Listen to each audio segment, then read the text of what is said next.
Hogwarts Radio is back for our third episode in 3 days. Today, we're discussing the all-new Crimes of Grindelwald trailer that was released at San Diego Comic-Con yesterday. Join us as we go scene by scene and bit by bit as we break it all down. We also share our initial reactions and what we're most excited for in the film. Stand by. Hogwarts Radio Weekend continues right now. Broadcasting to the Wizarding World since 2008. HPANA's official Harry Potter podcast. Official Harry Potter podcast. This is Hogwarts Radio.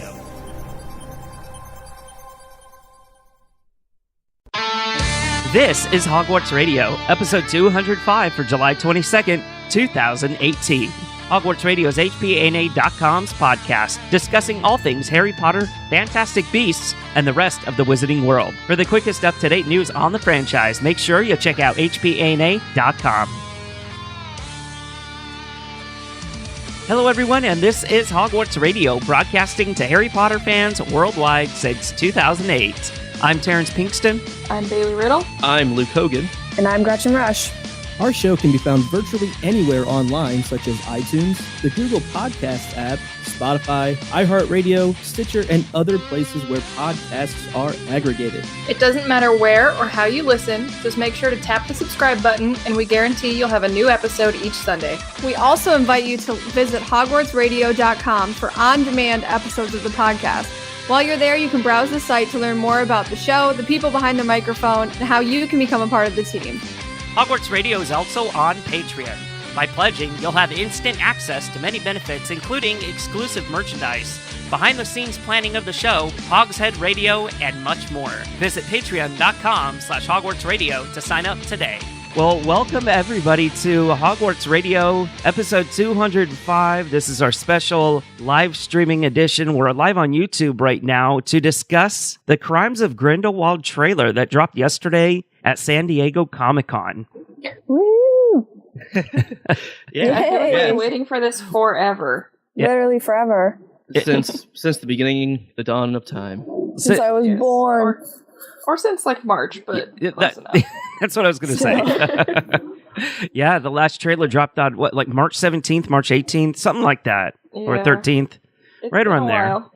Yeah. So we were definitely due for a trailer. I mean, guys, the movie's only, 4 months away at this point? So, yeah, I think we're going to start seeing a lot more information about the Crimes of Grindelwald come out. And we saw a lot yesterday at San Diego Comic-Con. There was a bunch of events leading up to the release of the trailer. So, as people were filing into Hall H, which is one of the larger halls over there, they were given a couple of things. They were given a wristband, which they didn't know what it was going to be used for. A couple people nailed it. They speculated that it was going to light up and things like that. But, they also got new posters. There was a new poster that was released that said, "Who will change the future?" which featured the entire cast, which is really cool. It seems like there was a lot of exciting things going on there. I just feel like there was probably quite a bit of buzz going around. It's something this big, and there was already rumors that something big was going to, that the trailer was going to drop. It sounds like they did a good job of getting, all this other excitement,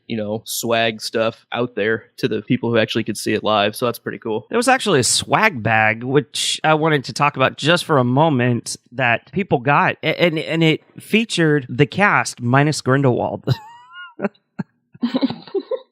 So, I wonder why. Yeah, I mean, promote everyone except Johnny. Well, yeah, I mean, and that's kind of, in my opinion, it's kind of ridiculous because it's the Crimes of Grindelwald, Yeah. I know that there's that people are really salty over Johnny right now, and will be for the rest of his life about the allegations made against him. Hey, speaking of Johnny, he did make an appearance as Gellert Grindelwald and spoke for about a minute and a half whenever the panel was starting. I don't know at what point in the panel. Maybe it was after the trailer. I'm not quite sure about that, but he made that appearance. Spoke, like I said, for a minute and a half with dialogue from the movie. I think it was. I think he was introducing the trailer, and I'm not sure if it was dialogue or if it just was something weird that they had written. I've meaning to research it and didn't get a chance. So those bracelets did end up lighting up whenever Eddie Redmayne came out and used his wand, which was really cool. And then, again, we weren't there, so I don't know at what point that was, if it was after the trailer before. Really cool stuff leading up to the release of the trailer. And then the release of the trailer happened. What we're all really here for. And everybody went insane. There was a lot to unpack in this trailer. And I honestly don't even know where to start. So as with anything, let's just go around and get initial reactions about what we thought. I was so overwhelmed with information, with the newness of the trailer. And as I was watching it, I was like, oh my God, we don't know how the story is going to go. That's the big unknown, is we don't know the narrative of this movie at all. I mean, we could guess, we can kind of piece it together, but we're not going to know until we watch it. I liked seeing all the fantastic beasts that we saw. I was kind of worried about that when we got the first trailer, that we weren't going to be seeing as many fantastic beasts. And I also liked the magic that was involved. There was a lot of magic in this trailer. Yeah, I mean, I think that kind of hits on everything that I loved about this trailer, especially getting to see so many beasts. Mm-hmm. Yeah, the visuals are stunning. They look incredible. I think the beasts look awesome. Which we'll get in when we do our fly through as well. But I'm really impressed with how it looks, and that's when you have something where, hey, we're showing off all these magical creatures. And I think they've done a good job in the first movie, and it's just nice to see that they're continuing that vein. Yeah, the beasts were really awesome. I just love watching the trailer because it felt like every moment I was like, "What's that? What's that? What's happening here?" At the end, I'm like, "Flamel! What's going on?" I'm like freaking out in the streets of New York City. It was awesome. This was an unusually long trailer. I think this is, to my knowledge, and my knowledge isn't very credible, but to my knowledge, this is the longest trailer that we've ever received for a Wizarding World movie. That includes all the Harry Potter films. Maybe with the exception of like the first two movies or something like that. But 3 minutes and 13 seconds was a long time, you guys. And to be honest with you, I wasn't expecting something that long. But we said the same thing about the last trailer as well. That one was also pretty long. It wasn't even an official trailer. Well, wasn't that one only about a minute? No, I think it was like 2 minutes. 2 minutes and 15 seconds, I want to say. They're never long enough. They could give me the whole movie and it still wouldn't be long enough. So Bailey, just look at this movie as a trailer preview of the next one. So just do that and you'll be happy. That's exactly what I'm thinking of. I remember whenever we were getting the trailers for Deathly Hallows, either part 1 or part 2, or maybe even both. And we were so worried that we were seeing too much of the movie because the trailers were unusually long as well. And I was like, we're going to see everything before before we actually see it. And with this movie, because we don't know the narrative, that's kind of impossible. Yeah, and I feel like that's not really happening with this movie. The things they're showing aren't really big spoiler things to me because I still have no clue what's going on. Like, it's not helping my knowledge in the slightest. Like, I don't know what the beasts are, don't know what's happening. We know he escapes from Azkaban. That's literally all we've got. So I'm like, the more the better. Give me all the trailers. Okay, guys. So should we jump into it now? Let's go ahead and yes. Yeah, we're gonna watch the trailer. So if you're on the stream, yes, I want to watch it. Luke is gonna go ahead and cue that up for us now.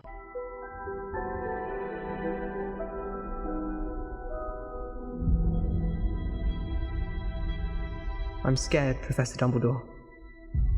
Everyone is scared of something. Ridiculous! Newt, you're up next. That's an unusual one. What Mr. Scamander fears above everything else is... having to work in an office, sir. Go ahead, Newt. Ridiculous!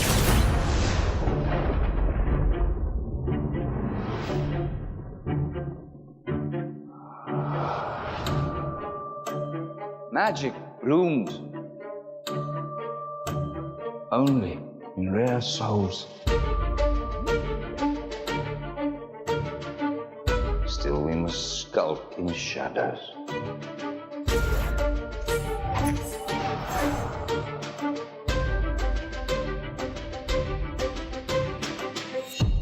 But the old ways serve us no longer. I take it you've heard the rumors. Grindelwald had a vision that he would rise to dominance over the wizarding world. So you're asking me to help hunt him down?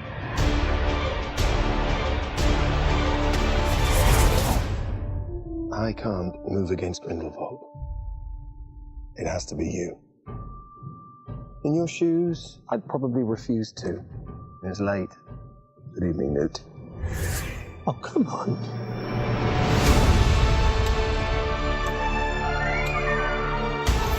You underestimate your talents, Mr. Scamander. Their arrogance is a key to our victory.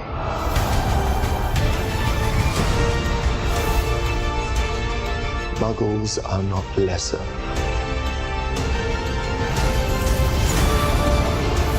Not disposable.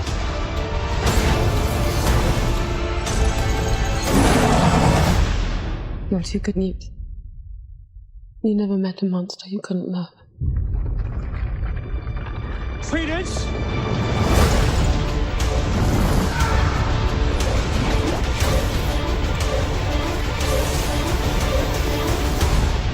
Mr. Scamander.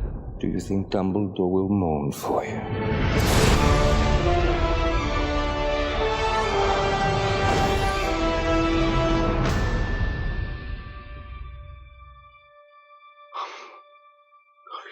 Are you a ghost? No, I'm alive. But I'm an alchemist and therefore immortal. Oh. Nicolas Flamel. Jacob Kowalski. Oh. Oh. You don't look a day over 375.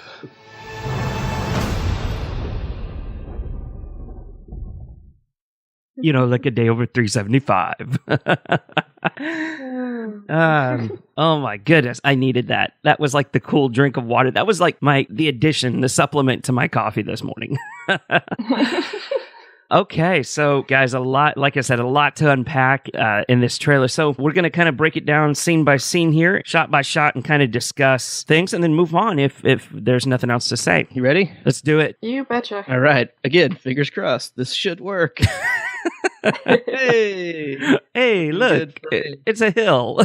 All right, I am going to, just so everyone's kind of aware, hosts and those listening live stream, I'm going to slowly kind of play through these screenshots of the video. If anyone has a comment, just jump in and I'll stop and we can chit chat about that frame. And anybody that's listening after the fact, like if you're downloading the show later on in the day, we'll do our best to kind of let you know where we're at in the trailer so you can follow along as well. All right, here we go. All right, so the first shot we're seeing is of Hogwarts, again, much like the previous trailer. Nothing real new here. A clear day over the Black Lake. Hogwarts is looking more beautiful than ever. Looks good. I like the swoop-in shot. We've seen it in, almost every trailer, but it still looks good. That flyover will never get old. Never get exactly. It truly is the, hey, you're back, you're returning. Mm-hmm. And it's good branding. We're home again. All right, we ready to move along? Yep, let's do it. So we kind of track behind. Ooh. Youngledore. And we hear the dialogue, I'm scared, Professor Dumbledore, which is Newt. Young Newt. Youngle Newt. Ute. I don't know. Is there a word for a baby newt? Butte? Or is it just called a baby newt? Baby newt, yeah. Like the animal. Look it up, please, because that's important for this podcast. Priorities. Episode title. So what I want to ask with this is this, do you think this is going to be a memory, a flashback? Is it going to be something where we're going to see Newt just kind of reminiscing about after his encounter with Dumbledore? Or, I mean, I understand it's kind of redundant to ask those kind of questions, but I think it's important for the analysis of it as well to understand when we're probably going to be seeing these scenes in the movie. I wonder if it might open with this. Like, we're back at Hogwarts, and then we're with young Newt, and then it somehow relates back to present day Newt, and that's our introduction back into the movie. I think that might be an interesting way to start. Yeah, just to butt in for a second, Sydney in our Patreon Slack chat told us that a baby newt is called an eft. An eft? E-F-T. Amazing. Amazing. So we see the eft. We see eft with Dumbledore. Dumbledore. This is hard. Dumbledore. Everyone's getting new names. Dumbledore tells Newt that everyone is scared of something, which is pretty powerful because even Dumbledore is scared of something, much as we'll see in this trailer as well. And it usually goes along with your deepest, darkest desire of your heart. Then it cuts to a scene of Newt in the classroom, Defense Against the Dark Arts classroom, and we see the Boggart wardrobe and Dumbledore as well. Young Dumbledore looking all dapper Dan. He says, Newt, you're up next, and this is where we see the Boggart wardrobe and the Boggart come out. And the Boggart for Newt is a desk, and I think we nailed that on a previous episode of our show, so round of applause for that, guys. Go team. Yay. I mean, I have to say, it's a pretty good looking desk as far as desks go. I have been doing quite a bit of desk shopping, and I would be pleased with that one. You'll have to ask him for it. If he doesn't want it, will he give it to you? I will fully take that desk. Yeah. You know, one thing that I missed in this scene was that a Boggart's, the true death of a Boggart happens with laughter, right? And there was no laughter that happened with this. Whenever they said ridiculous, there was no laughter that happened at all. Unless that was just a Lupin thing, I don't know. Must be. How do you make a desk funny? Well, he cast a spell and then it cuts away, but I think someone cast a spell before him, right? Yeah, that girl. We don't know who she is. Right? Yeah, nobody laughs then, but that's editing would be my guess. Yeah, try to save the joke for the movie. Save the laughter for the movie. It's real good. Dumbledore does tell him that's an unusual one. What Mr. Scamander fears above everything else is having to work in an office, sir. That's what Newt responds with. I mean, I love that he answers that because he knows. He's like, this is my darkest fear. Oh my gosh, it's having to work it off. It's not like it was a surprise to him. He's like, oh yes, this is it. My time has come. This is it. That is such an unusual dark fear, having to work in an office. I mean, I imagine there's a lot of people who don't want to work a desk job, who want to get out there and do something. We know specifically Newt is not afraid of any creatures, so you wouldn't see any of the class, any of the ones that we saw in Harry's class, right? I mean, they're all giant spiders and mummies and all these living creature type things. That is the opposite of what he would be afraid of. So I think it makes more it's one of those more metaphysical, kind of hard to describe things. Yeah, that's what he's afraid of. So just being tied down, and then everyone chuckles at him. Aw, poor Newt, poor baby Newt, poor F or Eft.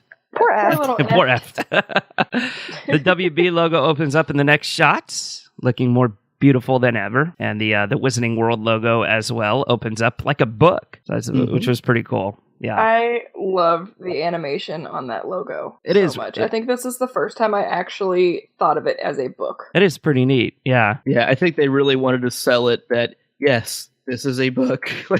Let's make sure everyone understands it. Yeah. I remember when they released it and it was it's supposed to be a book, and okay, I can see it now that you said it, but really getting this visual. You know, Bailey and I were on the episode where we talked about the logo, but Luke and Gretchen, you guys came on a few episodes later, but doesn't it remind you of the NBC logo a little bit? Yes, it does. I think I was on that episode actually, because I remember we made jokes about that. It was it looks like feathers, right? Yeah. Until you realize it's supposed to be a book, and you're like, okay, at least there's some symbolism behind why they decided to go that way. Well, and in the theme parks, they have wand displays in the Ollivander stores, and they kind of look like this. And yeah, so this is the first time we've seen this logo for any of the movies, right? So because this came out post but movie 1 for Fantastic Beasts, so it's in a full trailer. Yeah, we did see it in the teaser trailer. Yes, we did, but I don't think it did the book thing. It didn't. It was stationary. So the animation happened. It's much cooler with the animation. location. Yeah. So there's a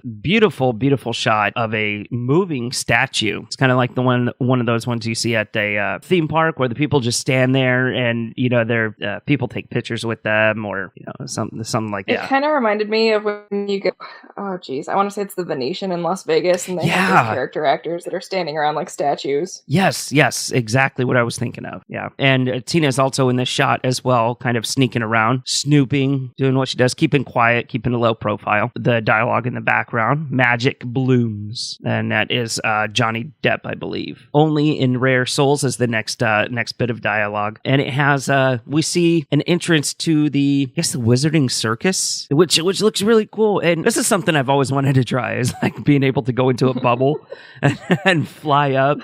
We see a couple of those, a couple of people in bubbles. And I've always wanted to go floating around in a bubble. That's been on my That's a bucket list item. They Cirque Arcanus, so it's a literally magical circus, right? Yeah. So that's pretty cool. Yeah. I mean, we see the Ani on the right side of the entrance to the big show. And then the left-hand side is the Maledictus. Nothing new, really, other than the visuals in this shot. We know that we're seeing the circus. One thing that I did want to bring up, and I don't know if this is just me, but look at the overall setting of this particular shot here, where it has the tent right there. Does it look like it's in the middle of a city street? Like an intersection, right? Yeah. Makes me think there's not a whole lot of room for that tent. So I wonder if it's maybe like the magical tent, right? Exactly where I was going. Yeah. So that's pretty cool. I like when they kind of take magics from both and then interleave them to, actually create commonalities between the two stories. I think that's always neat. Yeah, because it makes sense that something like this would be in Newt's world as well. Who is this? Who is this person looking at the Maledictus poster? Is that supposed to be Credence? That's Credence. That's Credence? Yeah. Okay. Still, we must skulk in shadows. It's an appropriate line for a Credence shot. Uh-huh. I like his hat. His cabbie hat. We also have I could go put that on right now. So we do have a date on the wall, Friday, December 3rd. Mm-hmm. I would imagine that's a promo for the upcoming circus, right? What is it? It says homoamphobia underneath that. I think so. Amphibia, homo. So the human amphibian. Ooh, the Maledictus. Is that? I wonder if that's going to be like the main attraction of this circus. I mean, it is the biggest picture on that advertisement. The other one. So at the top it says hypnotist. Take heed of his artful deception. Mm-hmm. Gotcha. Yeah. And introducing the infant demonic something. Yeah, the rest of the wording isn't really clear on that, but it looks like just it's kind of like what you can expect to see at this circus. And Credence seems particularly interested in this Maledictus that we see on the left. He's focused in on that in particular, and I think he goes to seek her out, and that's how that relationship forms right there. It looks like he's seeing this. He's like, wow, okay, if that's a real thing, she probably has similar skills to, at least, base skill set that I have. And with his experience with Graves, who we know to be Grindelwald last movie, he's probably like, I'm going to try to find a new mentor, right? Yeah.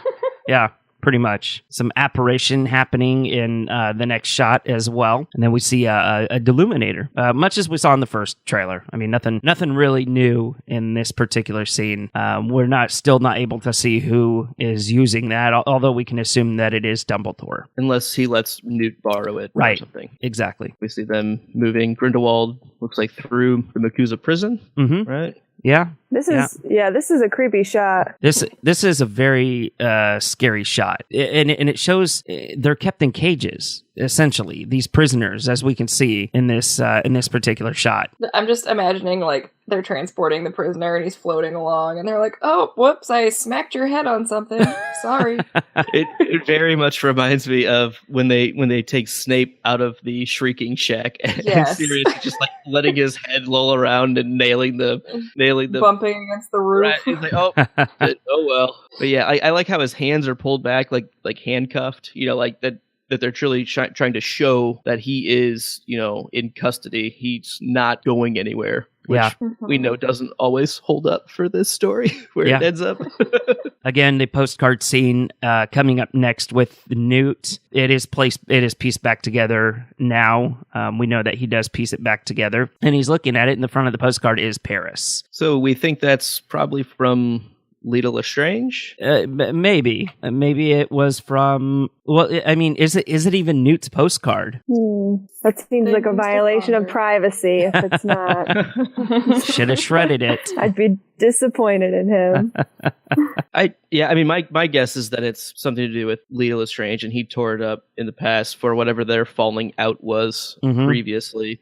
I'm sure that's a pretty low hanging fruit guess, but I think for what I'm anticipating we're going to see in this movie, it's going to be a lot of Newt's backstory and Dumbledore and Grindelwald kind of starting that rise to take each other out kind of deal. So again, this next shot is something that we saw in the previous trailer, but we have more expanded view of it now. We can confirm that it in fact was Grindelwald, as we guessed, and he's speaking to an audience, and he's speaking to his followers, and he's saying the old ways serve us no longer. He looks charming in this shot, and I think that's one of his, so this is the point with all the villains in the Harry Potter series, all the major villains at least, is they're all so charming. You know, they're so dapper, they're so swaggy, you know, they're so, what's the word I'm looking for? Starts with an I. Indefinable, indefatigable, okay, inimitable, is that the one? Going with a bunch of eyes. I don't know. Igloo. They're so igloo. They're chill. They're cool. They're so fetch. Oh, you know, the word I was looking for was persuasive. That didn't start with an I. That doesn't start with an I. Couldn't help you with that one. I persuasive. It's by Apple. Yeah, there you go. It's by Apple. Need to buy that. Yep. New cologne by Apple. I persuasion. But don't they look persuasive? I mean, don't they sound persuasive? Like all the villains in the series. You know how Tom Riddle was very casual, very swaggy. Yeah, definitely. And I think there's definitely some commentary and, by JK on, how leadership can do that. How it's easy to fall for, don't trust a pretty face just because. Like, that's, I think, part of one of the things that she gets at. But like this scene here, we know that this is the late 20s, right? And if we think of some other historical figures close to this time period, which had global significance, I can see some pretty major similarities as to how Grindelwald is going about recruiting followers. Not to name any names, but it's Adolf Hitler. None of us could have guessed that one. That he was persuasive, and he was, gentlemanly, and a good figurehead and charismatic, and definitely convinced people that at their more base needs that, hey, this isn't right. We should have our time in the sun, and that's a pretty persuasive thing when you feel like people are coming after you, which I think the magical folk clearly do in America. So I think there's some pretty strong ties to that characterization. Correct me if I'm wrong, but Adolf Hitler started to amass his following at the same time Grindelwald started to amass his. Is that correct? Right. Yeah. So this is actually a little bit before when Hitler would have started, which would have been early 30s. Okay. I like the blues in the back. It's like real stormy looking. It looks like lightning and heavy, dark, stormy clouds. It's just good visuals, I believe. And I'm happy with the gold accenting that as well. I mean, at least they didn't use like something else that was like sepia or anything. Eddie Redmayne said that this movie was definitely going to be darker, but I like how the color palette is of what we've seen so far. From the posters, they had that same kind of blue background, but it had like red and gold in it, and which we'll talk about on a future episode from Mina Lima. But I really like how there's dark in the background, but then there's also light being brought to the front. Okay, so we're in Paris now on the next shot at the Eiffel Tower, and who do we see here? That has got to be Claudia Kim's Maledictus character. Yeah. I wish we had a name for her. Mallory. Mallory. I'm surprised we don't have a name. Nothing new with Queenie here at all. Something we saw in the last trailer, so I'm not even worried about that one. Yeah, Queenie, get out of here.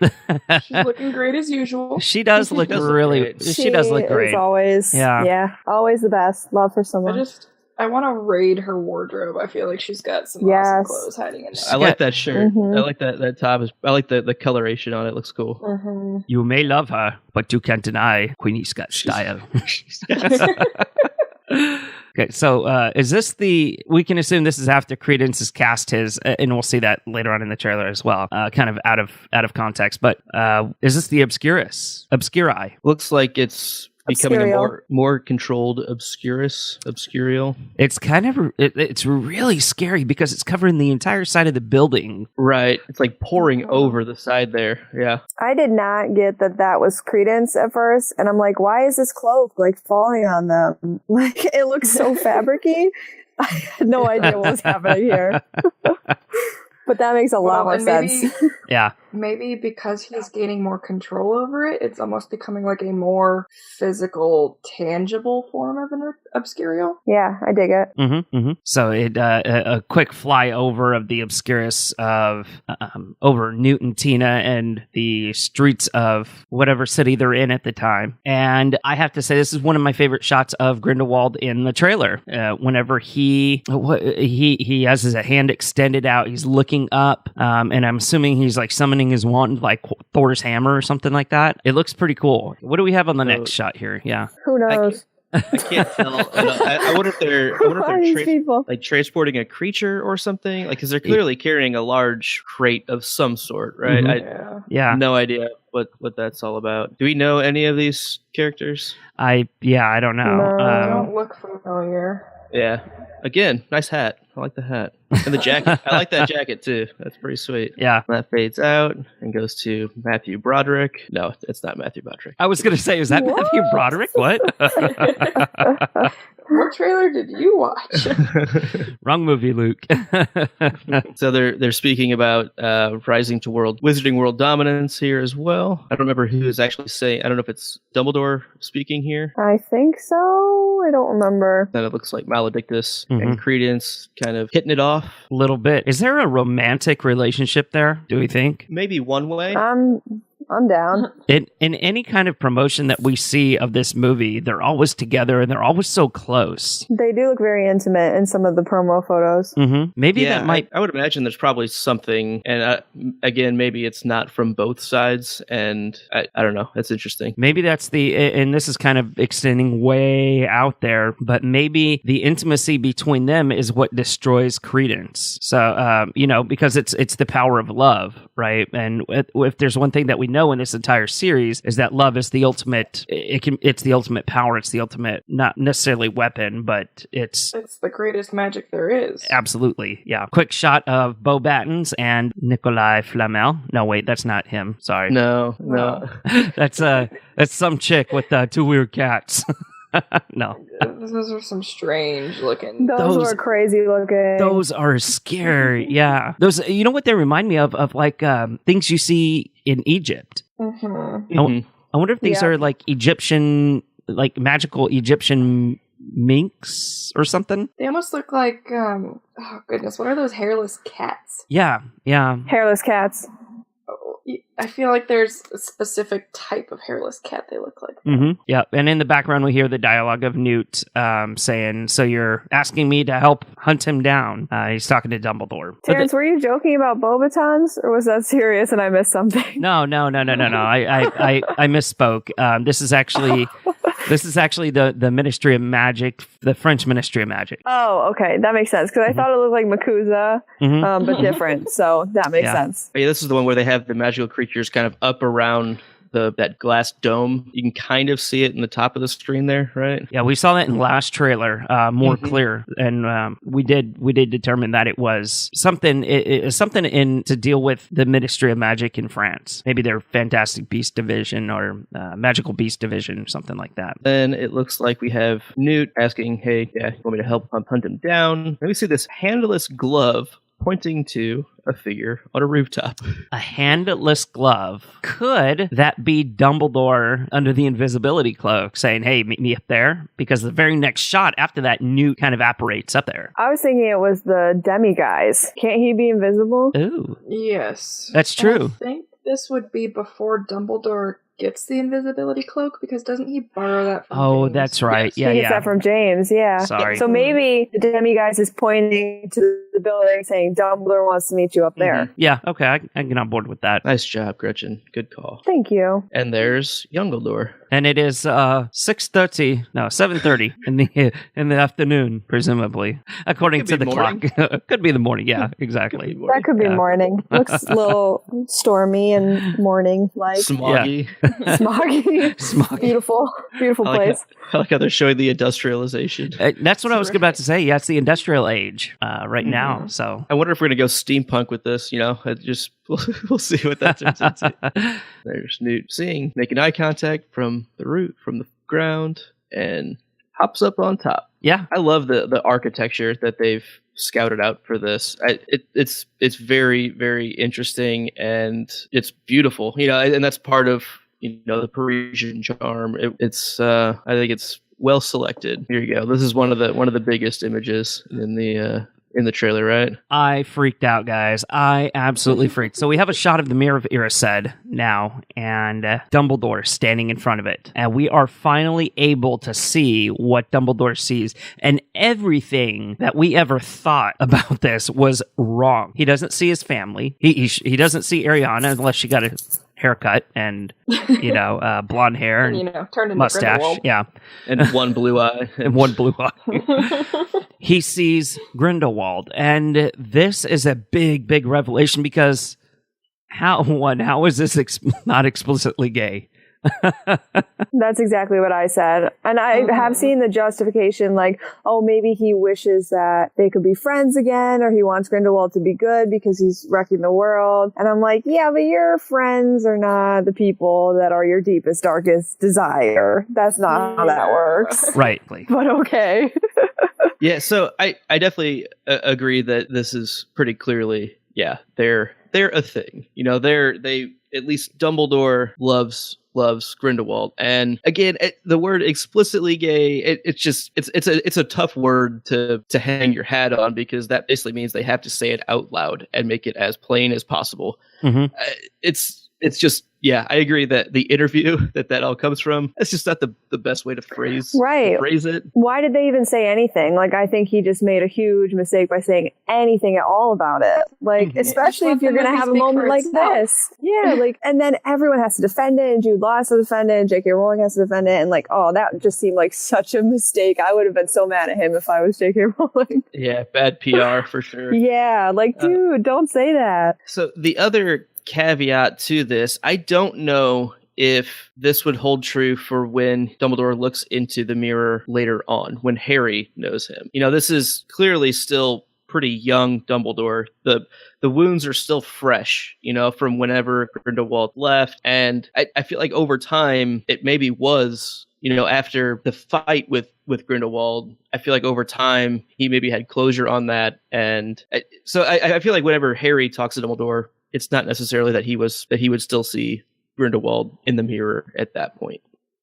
See, I don't know. Do the deepest desires of your heart. Well, okay, yeah, they do change with age, right? Because as kids, Ron saw himself as Quidditch captain and all that other stuff. And then once he achieved any of those, I mean, that's going to change, because he doesn't want it anymore, or already has it. It doesn't matter. But with Harry, I feel like he would always see his parents in the mirror, and I don't know. I think that's fair. I don't know if it would ever change for Dumbledore. I honestly don't. I mean, sure as hell wouldn't be holding a pair of socks, like he said. I don't think anyone trusted him on that one. Yeah. Even Harry was like, that's a pretty personal question. I should have used a little bit more tact. Okay, but my other question with this, where is he? Where's the mirror? Because he didn't bring it to Hogwarts in Harry's time until the Sorcerer's Stone, right? Do we know where it was before then? We don't know that it wasn't at Hogwarts before, right? I thought he said something about it. This looks like the same suit that he was wearing in that first shot in the first trailer that we saw whenever the Ministry came to question him. So maybe this is at Hogwarts, right around the same time. Look at what I'm trying to think of, because I thought that he brought it. I thought that he had recently brought it. I mean, we know that he moved it. And we didn't know where it was before. Yeah. Oh, he moved it. So maybe that's what I'm thinking of. Yeah, he moved it. We moved it and had recently kind of repurposed it just to hold the stone. So he had to do some work on it there. But I always had the at Hogwarts prior to Harry being there and the stone being there. Mm-hmm. Yeah. But yeah, there's Gotcha. nothing confirming one way or the other, I don't think, except for this movie now, apparently. New meeting with Dumbledore on this on the next couple of shots that we have. And Dumbledore tells him, again, I can't move against Grindelwald. It has to be you. And this is such interesting placement of this particular scene right after we see him looking at Grindelwald in the Mirror of Erised. So the audience is automatically going to deduce that, hey, he can't move against him because he loves him. Right. And yep, I agree. I think we made the argument that he wasn't ready to face him because he didn't, something about the magic, something about the power and the magic that he wasn't able to face him yet. Maybe with the wand, he didn't. What was that, Luke? That we were saying a couple of episodes ago. So we talked about that in the Hogwarts Radio episode, and basically Dumbledore ends up. I think that he ends up confirming to himself through wand lore, basically, that Albus is the one that killed Ariana, and due to that, Albus has true possession, ownership of the Elder Wand, and that's basically combined with Albus being in love with Grindelwald and going to face Grindelwald and having it find out that, yeah, I can beat him even if he has the Elder Wand because it owes its allegiance to me, that's like true, pure confirmation that he indeed killed his own sister. But I don't know if that's the reason that Newt has to be the one that goes. So Dumbledore immediately says to Newt, if I were you, I wouldn't even take this job or whatever he says. What does he say? It's like he goes, "Oh yeah, I'd probably refuse to." Yeah, and then he takes the information that he gave Newt and then just kind of grabs it, turns away, and disapparates. And Newt's like, "What the fuck? I mean, what the hell?" Oh come on. Yeah, oh come on, Yeah. I imagine it's very easy to get frustrated with Dumbledore. But I hate being guilt tripped into something, and that's exactly what Dumbledore was doing to Newt. Poor Newt. His facial expression right there is great on the "oh come on," like he's just like, I cannot believe this, but I can because it's Dumbledore. Are you serious? Yeah, exactly. Like, oh, this guy, Jesus. I should have seen this. Another beautiful set of animation on this November, and then the very next shot we see. I'm blanking on her name, guys. Lita Lestrange. There you go. Thank you, Zoe Kravitz. I was gonna say we see Zoe, and we saw this again. This is nothing new. We saw it in the first trailer at some kind of a formal or a dance or a ball or a gala. Yeah, a gala. Cut to one of my favorite scenes in this trailer is Newt's suitcase right in the middle of a busy street, and Newt is always the Niffler pops out of the suitcase, right? Because Nifflers are like cockroaches and they can get anywhere and for anything, and he pops out of the suitcase, and it looks like Newt intentionally set him off to cause ruckus, maybe a distraction. Yeah, I would think so. It makes sense. I love the Nifflers.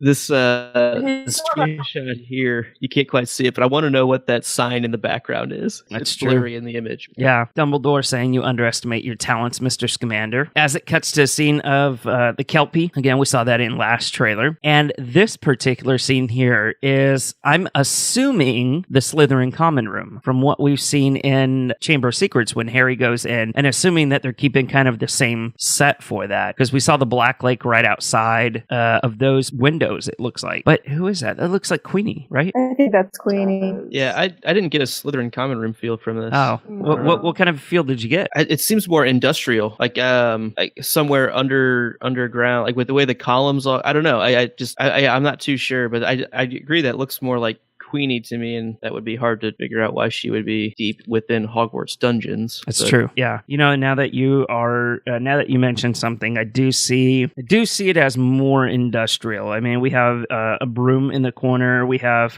rope around the bars of the whatever the hell that is. I can't make it out. But pallet laying against the column. Yeah. Okay. I see what you're saying. Looks like there's almost like a desk down to the left with a lamp on it as well. Yeah.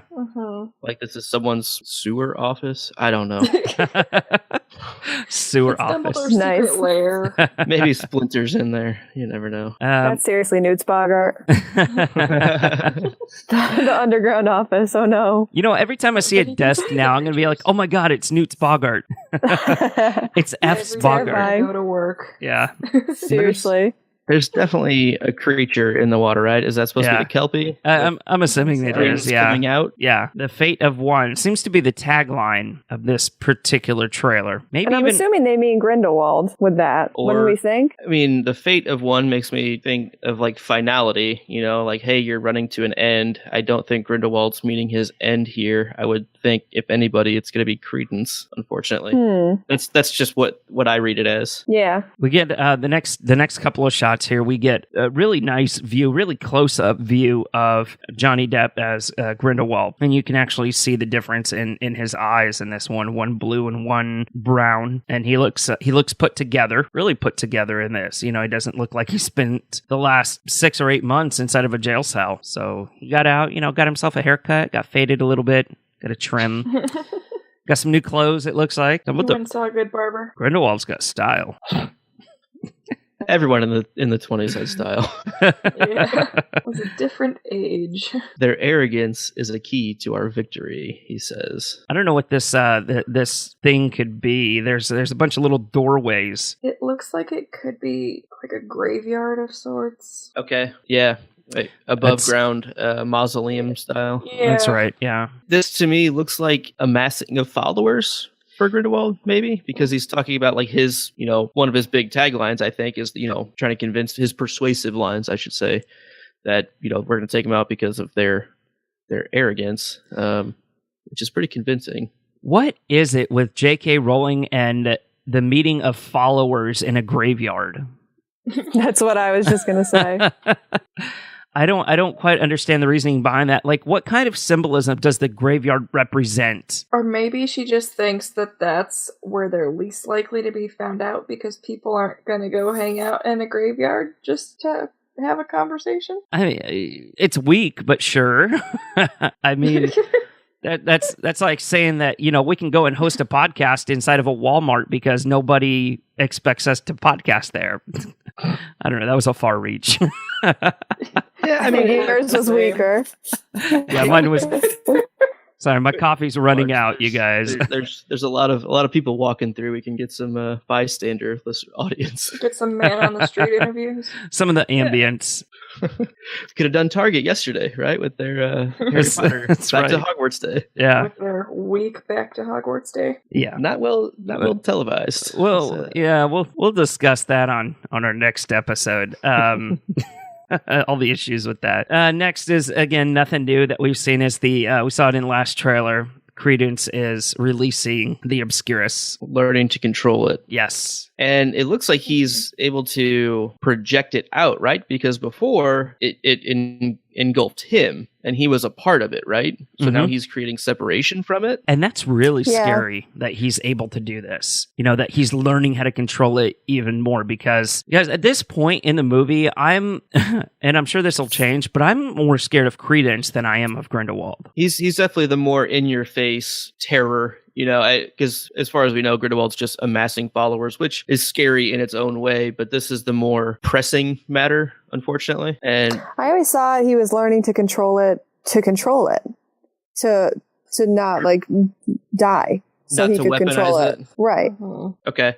So I think he probably feels that way. But what are the Maledictus's intentions? The same with Graves. He was trying to help Credence learn how to control it so that he could use him. Right? Right. I think that the people Credence surrounds himself with want to use him as a weapon, whereas Credence just wants to learn how to control it to survive. And that's kind of the idea that I was running with when I said maybe the romantic relationship between these two is only one direction. Like maybe he kind of falls for her, and she plays into that so that she can kind of control that weapon a bit, but I don't know if she in truth cares about him, if that's even a thing. The future of all. Another animation card here before it cuts to the next scene, which is I think one that we've already seen with Grindelwald in the Grand Coliseum that he's in or whatever it is, the stadium seating place. There's a lot of domes in this movie. There is.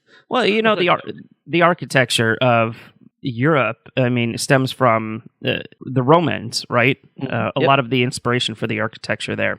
So we see all of that even in the United States today. I mean, our Capitol building, our rotunda, is reminiscent of that type of architecture. So maybe they're selecting these just to show its prominent spaces that these followers are amassing in, kind of gives them some authority behind who they are a bit, maybe. Yeah, definitely some volume as well. So Dumbledore is deep in thought about something, and we can assume that it's Grindelwald from the way that they fade in. Yeah, I love the way that shot is. Muggles are not lesser. So this is kind of, I guess, Dumbledore hearkening back to his and Grindelwald's major falling out, a difference of ideals, I guess. Mm-hmm. Yeah. And this is shot, at least for the trailer, if this is the way it happens. I like the fact that they're kind of looking at each other in thought and memory kind of deal. I'd be surprised though if that's how it looks in the movie, because I don't recall seeing any shots similar to that before. Yeah, I think it's just the way they faded it for the trailer. And then we see our favorite Muggle, Jacob Kowalski, which we saw in the first trailer, but it, with the Ani Ani in the background, and it looks great. I love the Ani Ani. He's like, yeah. So the shot right after kind of scared me a little bit, to be honest with you, until we, saw the very next shot right after that. But I saw a woman in pink, and every time I think pink now, I associate it with Umbridge, which I mean, I know that she's not around right now, but she's ruined the color pink. She has ruined the color pink for me. Yeah. She's not quite squat enough. In this. No, it's true. Yeah. Yeah, this is another interior shot of the French magical department or Department of Magical Creatures, something like that. But we see Newt, Tina, and the woman in pink. Who is that? And Lita. Mm-hmm. I gotta get that name. Name down. Lita. Yeah, it kind of looks like they are, in fact, sneaking around. Explosion. Some blue fire in front of Kowalski. Can you imagine being Jacob and he's like, seeing all this for the first time? I honestly wouldn't know what to think. I really wouldn't. Yeah, I don't know. And maybe it's just where that image right there is, but right in the middle of that explosion, does anyone else see like a dog head, like a jackal head? Yeah, the fiend fire. Yeah. Mm-hmm. It looks like I was gonna say a cat head, but the Grim sounds I wonder much if it's more. One of those blue-eyed cats that we saw earlier. Yeah, that's what I was gonna say. Interesting. So that's terrifying. Yeah, that's gonna haunt my nightmares until November. Now I won't sleep. Well, now I can't. Yeah, sure as hell wouldn't because of this coffee I'm drinking right now. So we see Kowalski kind of facing that. I'm gonna say fire feline, whatever those are called. The fire cat. Let's call it the fire cat. Fire cat. We're gonna come up with a name for those. Fire line. And was that Tina that comes in and basically tries to protect him? Comes to his rescue. Yeah. Mm-hmm. So this comes right after the Muggles are not lesser, and they're also not disposable. So this is kind of feeding right into that same terminology going there. Mm-hmm. Yeah. They're worth fighting for, wizards. And something we've never seen before is Queenie looking really, really upset, really just kind of like in pieces. To me, this almost is like maybe she's reading someone's mind right now, and whatever it is that she's seeing is troubling. Mm-hmm. Absolutely. You know what I also thought? Whenever, at the end of last movie, whenever she says goodbye to Kowalski, and it's raining and everything, maybe this is like that immediate after shot of that, and she's kind of rethinking about it, or maybe it's something that we're going to see. And another shot of the fiend fire. We can say it's fiend fire, right? There's absolutely a head in this one, too. Yeah. Right? Yeah. I'm almost positive it's those cats. Yeah. Especially because that color is identical to their eyes. Mm-hmm. So really, from here on in the trailer, I mean, it's just a quick sequence of shots, and they're quick action shots, right? We see everything from beasts. We see what kind of beast is this? This looks like the Never-Ending Story. Oh my gosh, Falco. It does. I guess Newt is Atreyu. Is that right? Yeah. But Newt's suitcase is open, so either we can assume that he let it out, or he's trying to bring it in. Contain it. It's his Pokeball. He's got to catch them all. He just does it with love and coercion and a wand, right? But yeah, to me, it looks like he's trying to convince him to come with him, or kind of get him into the case. So. Yeah, it's scary. Oh, he's gonna need some major dental work. Ugh. Yeah, Snaggletooth Rex. Couple black screens. You're too good, Newt. So this is Lita talking to Newt. And it's very important what she says to him, because she says, you've never met a monster you couldn't love. I feel like there's probably a couple meanings in that. Yeah. Right. This reminded me of what Jude Law just said in the interview about how Dumbledore's a bit of a monster, but Newt still loves him. Well, so we're pretty comfortable, or maybe I'm off on this, but she's potentially not a good person, right? I mean, Yes, we don't know yet. And we know that there was a falling out between those two of some sort that Newt didn't want to talk about. I wonder if she's calling herself a monster here as well. Oh, for sure. That's what it seems like to me. Absolutely. Perfect.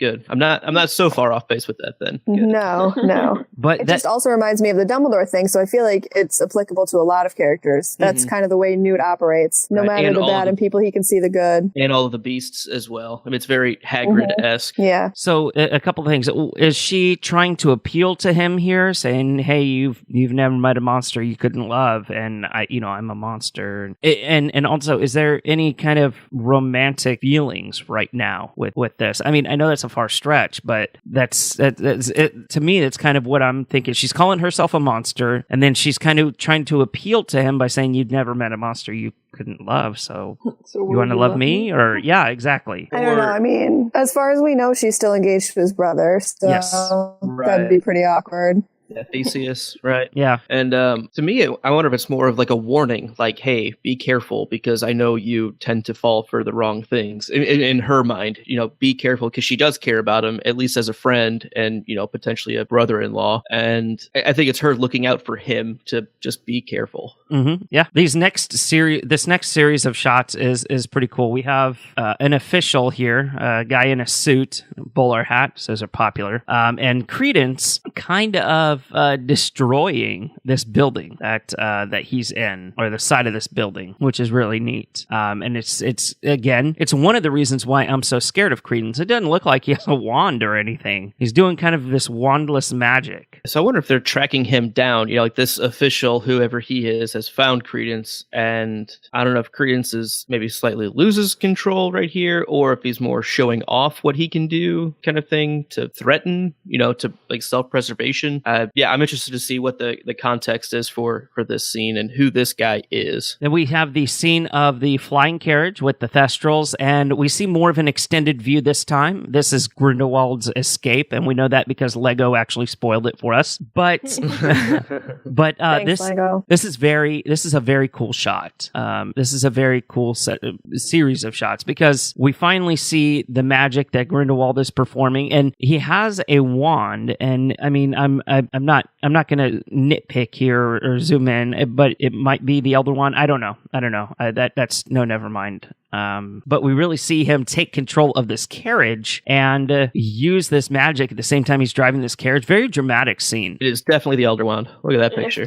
That was confirmed. This shot right here that you're showing, Luke, of Grindelwald's hand extended with the Elder Wand is the same exact shot that he used in a promo for Deathly Hallows Part 2 with Voldemort's hand and the Elder Wand. Oh, the same positioning and everything? Exactly. That's pretty cool. Yeah, nice little throwback there. So then we have a confrontation of Newt and Grindelwald. He says, "Mr. Scamander, do you think Dumbledore will mourn for you?" And that is very important for Grindelwald to say, because would Dumbledore really mourn for him? Would he just kind of move on to the next person? Does Dumbledore really care for Newt? Of course he does. Oh, absolutely. I think so. I think so. Yeah, I think Dumbledore cares for people, but he also kind of sees them as expendable. Yeah. To an extent. Oh, I think you hit the nail on the head. Further his purpose. Mm-hmm. But also, he did say Mr. Scamander, meaning it could be Newt or Theseus. So what if, Theseus was working for Grindelwald, but then betrayed him for Dumbledore, and then Grindelwald's like, "Do you think Dumbledore will mourn for you? He doesn't even like you. He doesn't even like Scamanders." That makes a lot of sense. Kind of a last-ditch effort to appeal to him, it looks like. Good casting, though. They definitely look like brothers, don't they? Yeah, they really do. Are they brothers? Is that Jimmy Redmayne? James Redmayne. That's a cool image as well. Of Gellert, yeah, right there in the middle of. It looks like the same place that he had his meeting with all of his followers. Same kind of stadium-like seating. And do we know who that woman is in the back? We do not. At least not yet. We do, I think. It's the... Of course, I can't remember her name. It's Rosier. Rosier? Oh. Yeah. Is she holding a golden egg? Looks like it. She's got a Triwizard tournament to go to. Put it in the water. So doesn't she know she needs to be underwater? I think she's still trying to figure it out. That's why she's there, to get the scoop from Luke. I mean, from a Newt. From Luke. God. Luke, Newt. I wasn't there. It's the same thing. Sorry. So I'm glad I was actually able to get this. Whenever it goes to the final fade out, everything, and there's smoke everywhere, and it just like so briefly has the hollows in this magical mist, and it was a little tricky, but I'm glad I got it. Yeah. Because it is very, very brief. Yeah. And I think we were discussing this in our Slack chat with our patrons the other day, that we see a lot of the Deathly Hallows symbols in this series. And it's because this was the symbol that was associated with Grindelwald. Not many people thought it was like the Deathly Hallows. Thought of it as the Deathly Hallows. They just thought of it as Grindelwald's sign. Right. Became synonymous with him almost. Exactly. I wonder if it's telling it all that the hollows kind of break apart here. I don't know I think it's maybe just a illustrative way of showing. Stylistic choice. Yeah, but I just think it's interesting that maybe there's something to do with that. I'm just throwing words out there at this point. Of course, title card, Fantastic Beasts, Crimes of Grindelwald is up. But right after this, it's kind of like that extra little scene that they add at the end of the Avengers. And this is probably one of my favorite scenes of the trailer, is where Kowalski, he's a little scared, and he turns around, he sees this figure in a white robe, and he goes, "Are you a ghost?" and the figure goes, "No, I'm alive, but I'm an alchemist and therefore immortal." I love Newt's reaction to this. Is like, where is this going? This is going to be an interesting conversation. Yeah, Newt's like, "Oh my god, this muggle, this nomage." We get a closer shot of the figure, and he extends his hand and he goes, "Nikolai Flamel." And this is Nicholas Flamel. We've waited 10 movies to see this guy. That's cool. Definitely different than what I thought he would actually look like. Very white, very pale, very everything about him is white. White hair. So whenever I first saw this, I was super excited that it was Nicholas Flamel and all this. And then like on the rewatch through, I was like, this really reminds me of Bill Murray showing up in Zombieland. Anyone? Just the way the makeup is done and like the way he moves, it just for some reason that's the idea that I got in my head. Now I can't unsee it. He moves like he's very fragile, and unfortunately for Jacob, he is. So whenever he goes to shake his hand, he breaks his thumb or breaks a bone or something. I can't tell if he's like joking or if that actually happens. Yeah, look at day over 375. Yeah, that was a little fun zinger at the very end there. And oh god, Dan is just so amazing. So amazing.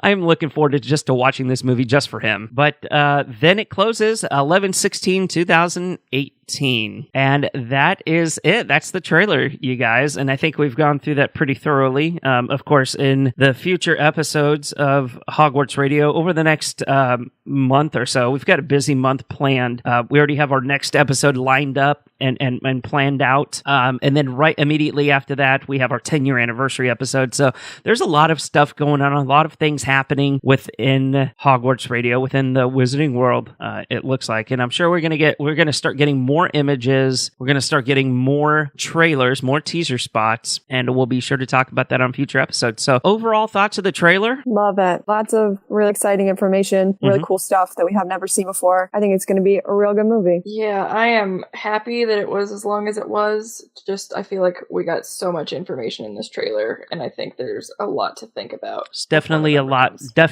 to dissect. I agree. I feel like this was a really good trailer, and I think they needed it to be a really good trailer because of some of the unfortunate PR things that have gone on around this film specifically. And yeah, I'm definitely excited to see the movie. I think it's going to be pretty good.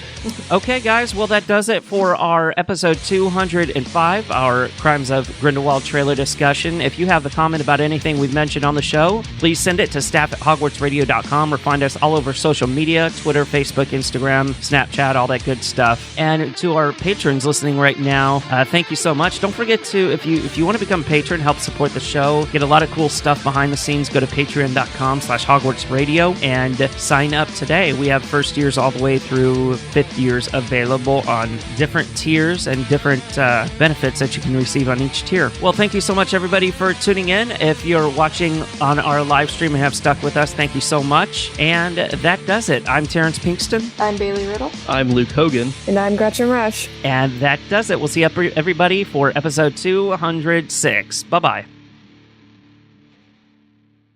That was bloody brilliant. Codswallop.